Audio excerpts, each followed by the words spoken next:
An emotionally unavailable partner is very confusing. It's like, okay, in the movies, right? You see someone visit somebody who's in jail and they got the glass screen in front of them so they can only communicate, with the phone, right?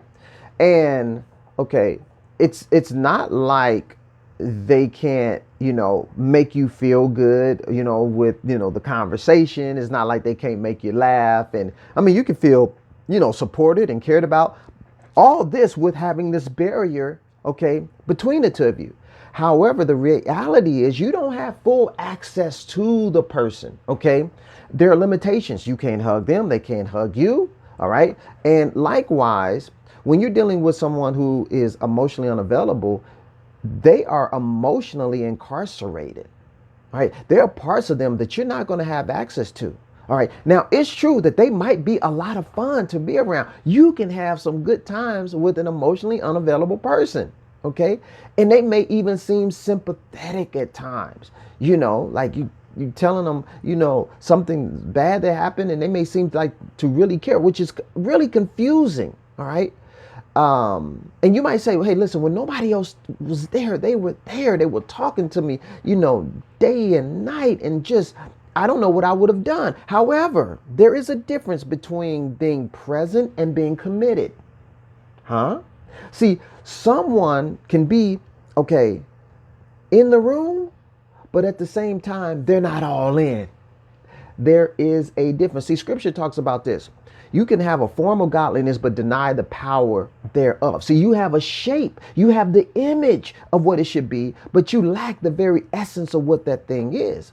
See, a person can look the part, but they ain't the part. It's like when you buy a big old bag of potato chips, like you just can't wait to get into it. That thing is all nice and fat, and you crack that thing open, and it's one chip. How is this legal? To have just 99% air in just one chip. But you realize you're not really getting anything, okay? You were bamboozled, all right? And so just because you talk to somebody for months and they let you share all your hopes and dreams and all this, don't mean that they are fully committed to the relationship, okay? And some of them will even confess and tell you, I have been hurt. And I know I'm not good for anyone. But if you are a fixer or you're an empath, you see this is a sign to try to save them. All right. Now this is turned into a rescue mission. Their emotional unavailability has triggered you. Now the question becomes at this point is, who are you really trying to save? Are you trying to save your inner abandoned child because of what you went through? All right. And you feel like, hey, I need to go back and get that person, get me and help me because I know what that feels like. Or are you trying to save that unavailable parent that you wish you could have saved when you were a child? See, being emotionally over available is just as bad as being unavailable. But the key here is what?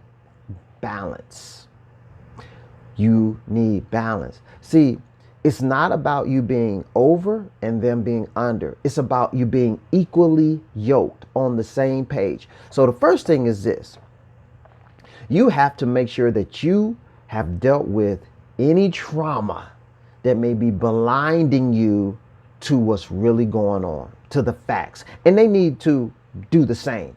Okay, you don't want to be with anybody that hasn't done that. Because if you haven't dealt with this, trauma, what it does is it distorts. Images may be smaller and bigger, than they actually are. All right. So we want to make sure we've dealt with that so we are seeing things correctly. Secondly, when someone tells you or shows you who they are, you need to really believe them the first time. I think Maya Angelou said that. But here's the reality. If it looks like a duck, it walks like a duck, quacks like a duck, you can't say it's an eagle, okay? It's not. It's a duck. So why are we waiting around to see, well, I don't know. I mean, it looked as that. No, it is what it is. You need to respond accordingly, okay? But when you have dealt with that trauma, you're not scared to walk away because I don't want to abandon all that. Okay, thirdly, healed people create healthy relationships. It's not rocket science. And here's the deal. I'm gonna let you in on a little secret. Healthy relationships aren't hard. Meaning they're not difficult to be in. Now, I did not say that life wouldn't be hard at times. What I'm saying is dealing with your partner is not a constant chore. See, an emotionally available partner is going to be reliable, consistent, vulnerable, and committed. How are you going to go wrong with that? How are you going to go wrong with it? But here, let me ask you this question.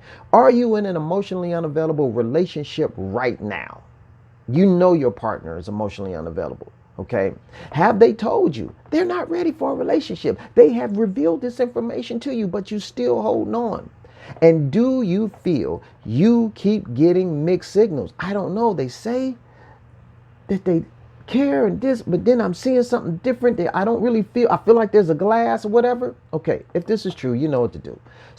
Go to my website, christopherreed.org, schedule your free 30-minute consultation so I can tell you how coaching can help you be emotionally balanced.